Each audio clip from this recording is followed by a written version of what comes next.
Okay, I wanted to go through problem 4.35. On the homework there was a couple of problems with that, and if you remember, this had to do with multiplexers. Alright, so in 435b, and they gave you the answer for A, but if you remember, I rearranged the problem to give you different inputs for the multiplexer control line. Anyway, what they gave you was a function of a comma b comma c comma d is equal to the summation, and that means we're talking about min terms, of 1, 2, 4, 7, 1, 2, 4, 7, 8, 9, 10, 8, 9, 10, not going to fit, 11, 13, and 15. Okay, well, an important point is when we're talking about these and we talk about this function and those min terms, that means that, for example, this is an order that implies which min term, it's a table that says which min term is going to be figured out by looking at this is the most significant bit, that's the least significant bit, and doing a binary count up. So that min term 1 means A naught, B naught, C naught, and D is going to be a 1. So 0, 0, 0, 1, which corresponds to 1. 15 would be 1, 1, 1, 1. And it's assigning a binary weight to each of these things. Alright, so if we made a truth table, or excuse me, a Carnot map, or a truth table, either one, if we made that and assigned these min terms, we would see what the function looks like. And it's going to be better for this arbitrary kind of breaking up using a multiplexer to make a Carnot map than it is going to be useful making a truth table. And in the book they sort of do a cheat where they always use the first two, their most significant bits, to break down the function. But in order to make it totally flexible, what you want to be able to do is say, well, I can break it down any way I want. Okay, so which min terms are we talking about? A, B, C, D is the order. So A is the most significant, B, C, D is least significant. So it turns out that 0, 0, 0, 0, that's min term 0. 0, 0, 0, 1, that's 1. 0, 0, 1, 0, that's 2. That's 3. 4, 5, jump 6, 7, jump a whole row. 8, 9, 10, 11, check it. For example, 1, 0, 1, 1 is 8. Most significant bit A is 8 plus no 4s plus a 2 and a 1, that makes 11. 12, 13, 14, 15. The assignment of min terms is based on this order of what's given in the description of the function. So you can't rearrange things, which I think a lot of people did. You can't rearrange these things and expect the same min terms to apply. Alright, so which ones we got? We've got a 1, or in other words, the min terms apply at 1, 2, 4, 7.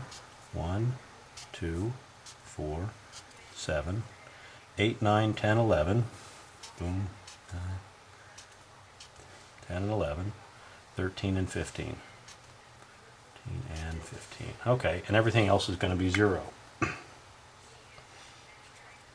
we're not doing anything yet except just defining our function. And you could get the same information from a truth table. And what the book does is take the truth table and divide the first 2 or the first 4 or whatever. Take the first 1, 2 rows, second, third, fourth row.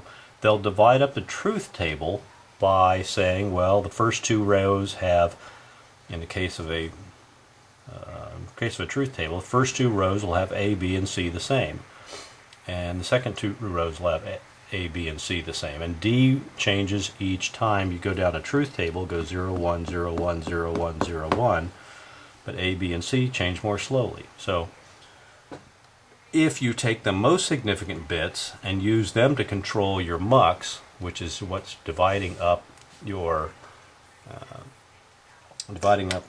function, then the truth table is a nice way to go. But if we identify the MUX such that we're going to control it not with A and B but with C and D, then we're not breaking down the function table into rows with A and B are not changing. In other words, if we used A and B to control which input line is going to make the function for us, then if we're using A and B here, then we could say this row is one thing and this row is another, and then I'm going to select this row and then I'm going to select this row. I'd be selecting with A and B. And that would be the way they break down the truth tables in the book. But I've said in this problem statement, change it so that I'm selecting here by columns, because I'm going to set C and D equal to 0, 0 on the input lines to the MUX. And I want the function to come out. So what I'm doing is selecting the columns, which if you looked in a truth table would be jumping about every fourth row or something, right? So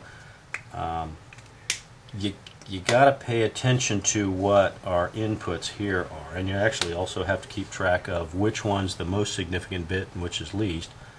So this will be select 1 and select 0, and then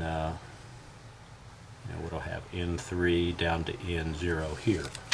Okay, but if I now take and say I've selected 0, 0, and that's going to grab this row, and then I want to say, okay, well, C and D have already been figured out, but what does my truth table look like for when CD equals 0, 0? Then what I have left over, I've got to deal with A and B. And so A and B is 0, 0, or A and B is 0, 1, or A and B is 1, 1, or A and B is 1, 0, after I've already selected this. So that says I got two variables left that I need to figure out how that's going to work. And this will be 0, 1. And so it's a Carnot map with only two variables, which is pretty darn simple. Okay, so I got 0, 0, I got a 0 there. A 0, 1, I've got a 1 there. A 1, 1, which is down here, is going to be 0. And 1, 0 gives me a 1. So how do I implement that so that when CD is 0, 0, I'm going to select input 0, and I want the function to be then dependent on what comes in on this line.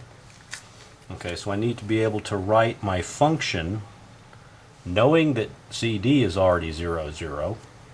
How do I write my function so that it represents this?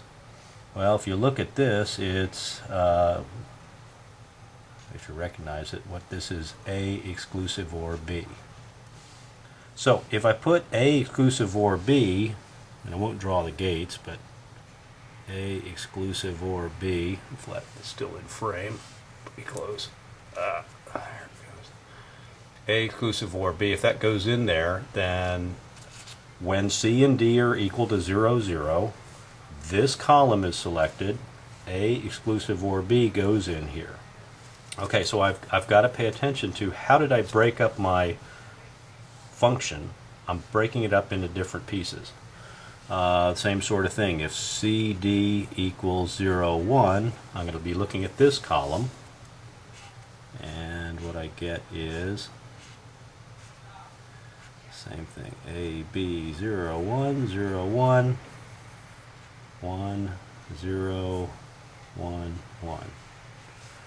Okay, so what's the way to look at that? Well, if B is 0, so in other words, B naught, or if A is 1, if A is 1, I get 1s. If B is 0, I get 1, so that's this function. Okay, so I'd want to bring A or B naught into, I want to bring A or B naught into there. Alright, so I'm going to repeat that. I'm going to break this up. If you got the answer wrong on that problem, make sure you understand why this is the right way to do a MUX problem.